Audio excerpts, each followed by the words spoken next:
welcome to our show. Well, we've got a serious subject today. Yes, we do. And I heard a very interesting statistic. Did you know that 2/3 of all child abuse is committed by women? No, that is a surprise. Women? That's right. Probably Wow. because they are disproportionately the single heads of households. But just the same, it's a very surprising statistic. Yes, it is. I would have thought that it was the other way. Well, in my house it was. My father, he was right on the edge of abuse. You know, but I always thanked him for the spankings. I really did. That discipline was important to me. But there's a difference between discipline and abuse. And today, we're going to hear a lot of other shocking and surprising statistics. We have a great show for you today. Good information on a very serious topic. We're going to talk about domestic violence. But we're going to hear his side. While we're not wanting to take anything away from the other issues, we think that these voices, well, they're the voices that are not often heard. Please welcome our first guest, Mr. Mike Altman.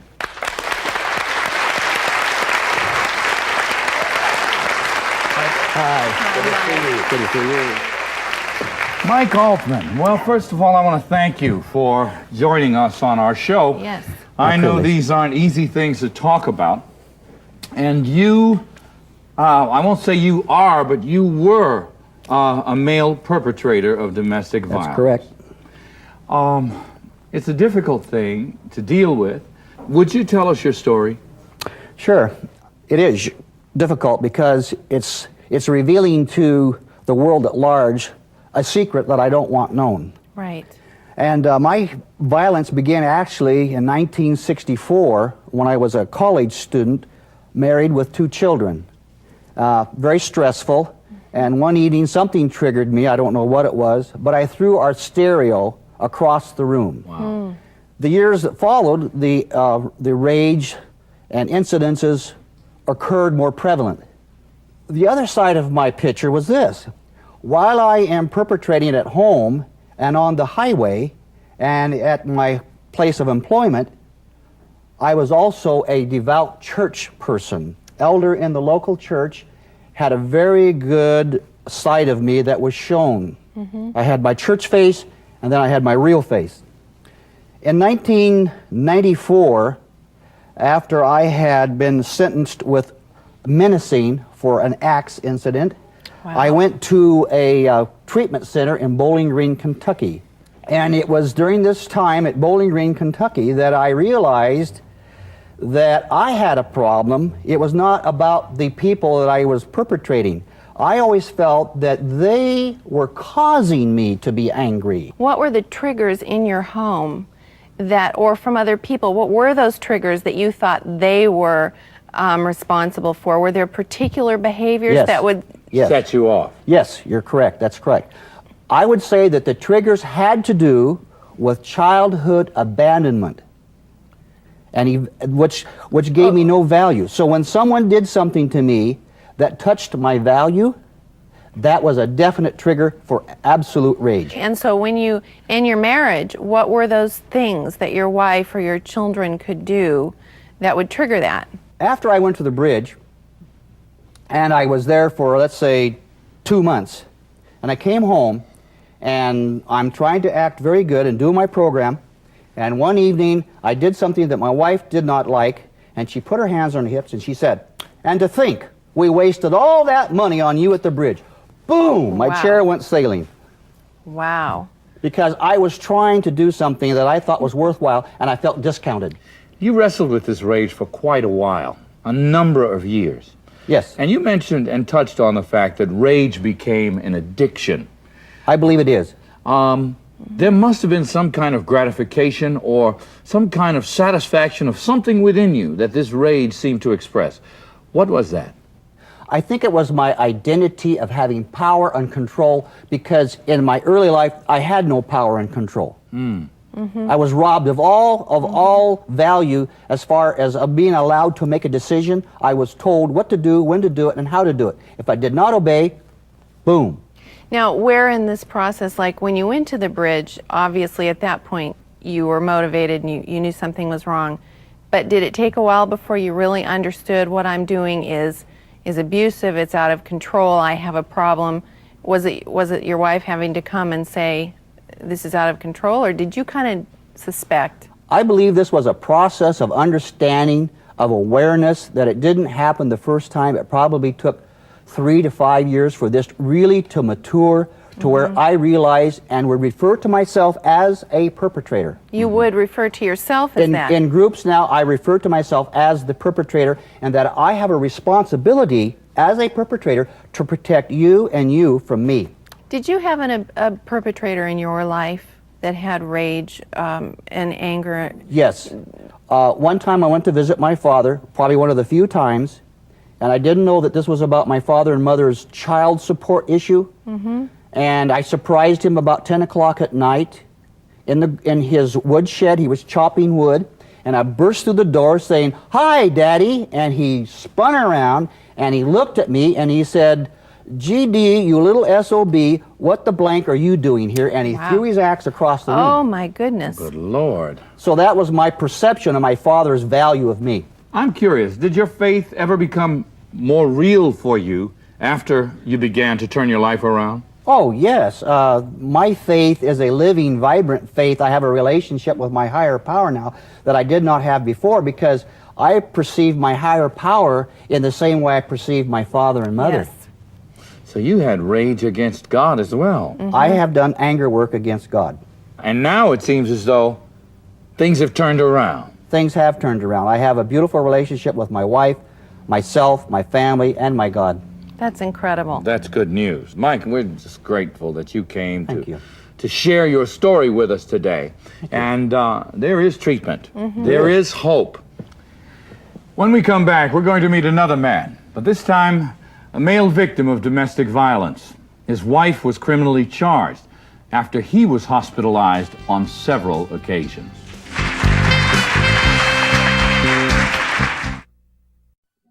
You can learn English at home. Watch Hello Channel. Meatball on white. Next. You want mustard on that or not? Come on, I haven't got all day here. It doesn't come with peppers. They're extra. Hurry up, pay the lady. Next. Chicken's fresh, I killed it myself. So that's what you want? Next. While we're still young, you know you told me you wanted mustard. Get out of here. Time's up, back of the line. Hey, excuse me. What? Great sandwich. Thanks. Compliments. Pass them on. A message from the Foundation for a Better Life.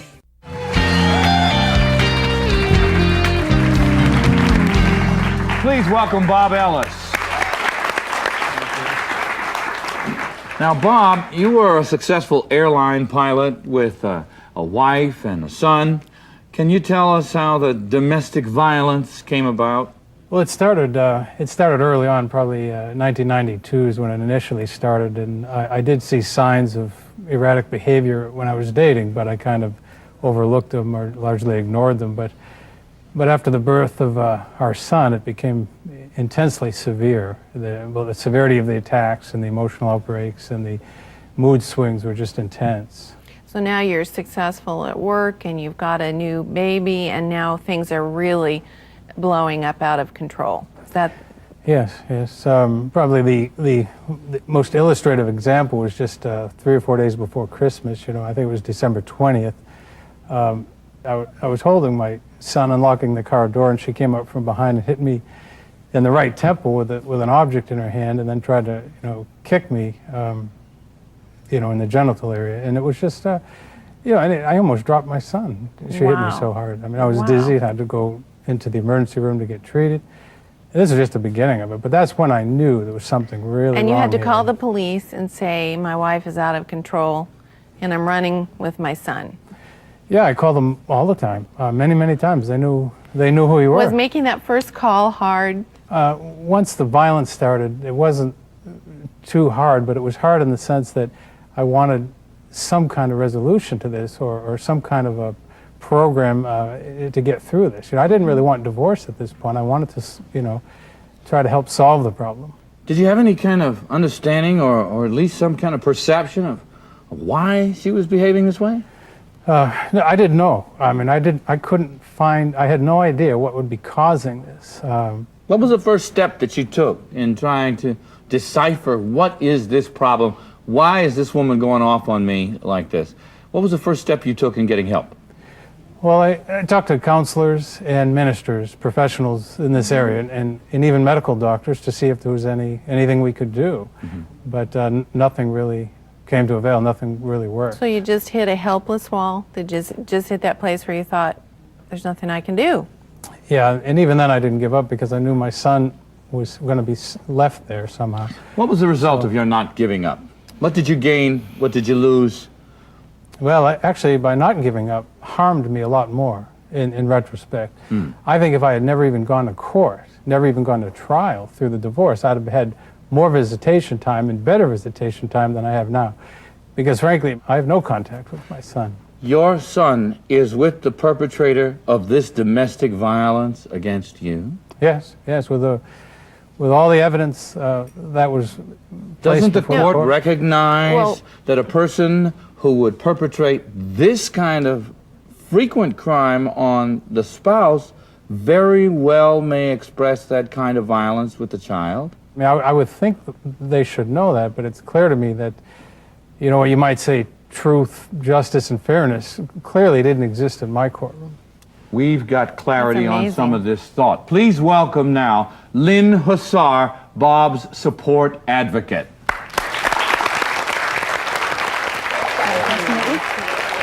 Thanks for joining us. You are Bob's support advocate. What role did you play in his making it through?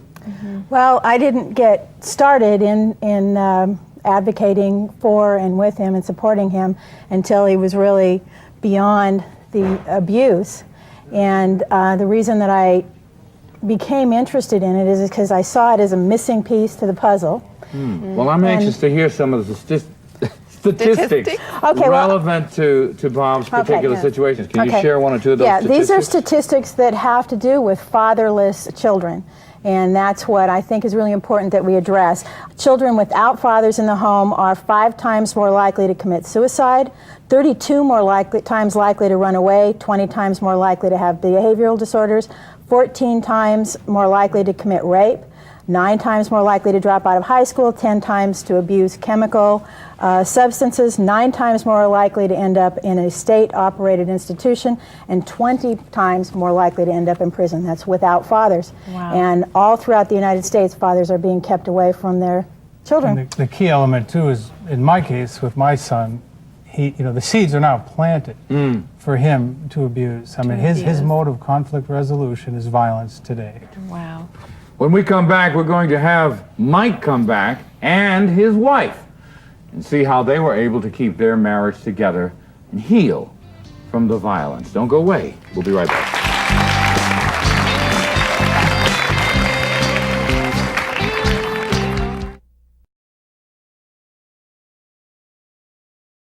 Hello.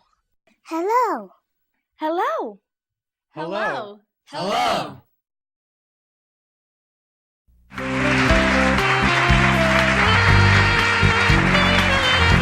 Welcome back, and we're welcoming back Mike Altman, and now joining us is his wife, Carol. Yep. Welcome, Carol. Thank you. I want to thank you both for being here. We also have with us David Gramillion from the Men's Health Network here as a third party to help us gain a perspective on this as a national issue. But first, Carol, tell us your side. How on earth were you able to keep your marriage together? Well, I think during the period of abuse that was going on, there was a lot of things happening. One was that what do? You've got all these children to support. How can you do this on your own? Then also there was a really nice guy that I lived with sometimes. And I think another issue too was that I was sexually abused by the time I was like 3 years old. And so abuse was part of my lifestyle. So at what point of out of control did you decide this is abuse beyond? There came a point where I said, I am not going to live like this any longer. And so that was when the decision was made for him to go to a treatment center. Was there a defining event? Not an event. It was just a series of events. And I think the thing that was probably the most deciding effect, and probably the thing that bothered me even more than the abuse, was when he started talking about suicide on a daily basis. He would wake up in the middle of the night, and he was so sick of being himself that he talked about suicide constantly, and it's just like, I can't handle this anymore. I want out of this. Was it like a breath of fresh air when you when you saw him go to get some help the first time? Oh, yes. Did you see results right away, or what did you feel when he had the first relapse? Oh, well. Well, she said it was, remember? She said, well, all that money for all nothing. that money wasted. But part of that was because I had such serious control issues of my own that I really, in dealing with him, when he started acting like a normal human being, it actually wasn't comfortable for me because I had lived 35 years with him being another way, and I knew how to deal with this abusive now. Dr. Gramillion, is that common? You have an abuser who links up with someone who's used to being abused? What I'm hearing is Carol acknowledging a role. I'm hearing Carol describing to Mike and to your audience that in fact she played a significant role in what happened, although Mike's clearly the perpetrator, has owned up to that and has changed. There is inevitably a change required in the victim as well. Is that right? Oh, yes. Particularly in this kind of case. Now, Carol has acknowledged that there were issues on her part. Is this typical that in the case of a perpetrator, that the victim has indeed not only just pressed buttons, but has had personal psychological issues to deal with? The really careful studies that have been done on domestic abuse show that most often it's a two-way street. There is often almost a mutual combat underway. And over 100 studies now show that women initiate violence about as often as men do. Wow. They're often very successful in their violence and control behaviors. But you'll not often see this represented in the popular press. How often did you ever throw anything back? How often does the victim just get into it and heave it back? You didn't. No, in fact, I'd have to take a little exception. In fact, I reacted passively and tried to really solve a problem. But as time went on, when I went into the court system, it appeared to be as if they were sort of blaming me for her behavior, and that's kind of where it's gone to date. Did you ever just feel like throwing a lamp back at him? I not only felt like it, I did it. Did you? I remember probably the first instance was I had picked up a glass of milk and he had done whatever he normally does with his cruel remarks and threw a glass of milk in his face. And he was so stunned and so shocked by it that he didn't even react. And I know a second time I threw a jar of peaches, but that was very unusual behavior for me. Normally I didn't do that because I was scared to death to do it. But those two times it was just like I couldn't handle it anymore. Do it anymore. And what you were saying is that sometimes it is equal. I mean, you really have a brawl that can take place. Well, all studies confirm that it is equal in terms of its initiation. Now, what is unclear is the effect on the victim. Mike, I doubt that she could do much damage to you with a bowl of peaches. Is that right? On the other hand, when the victim is a female, because of the greater size and strength of a male, it is often that they sustain greater damages. And without detracting from the need for spouse abuse for females and all the funding and legislation that's necessary, I'm generally a proponent for that. I believe that we also have to have some attention to cases like Roberts, where there's clearly violence perpetrated by a female in the household. What the public doesn't realize is that women can often be violent. We know, for instance, that over 60% of child abuse is conducted by women. 54% of child murder is conducted by women. Much of elder abuse, an increasing problem because of the aging population. Almost all of the elder abuse is conducted by women.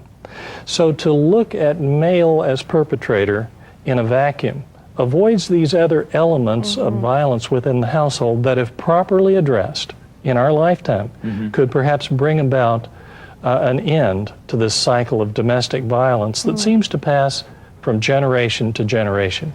Well, this is a very sober subject, and I think we've had some very, enlivening and enlightening information. I want to thank each and every one of you for being here, particularly Bob and and Mike and Carol for sharing your personal experience. And of course, Dr. Gramillion, thank you for the global perspective on this. And we'll have some final thoughts when we come back.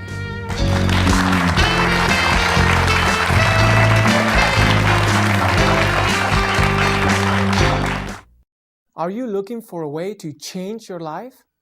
The answer may be as easy as watching TV. Introducing Hello Channel, an exciting new channel that's designed to teach you to speak English. New opportunities will be available to you when you learn the language of the internet, commerce, travel, and diplomacy. No need to pay for your expensive schools or tutors. You can learn English by watching Hello Channel. Invest in yourself. For a brighter future, say hello.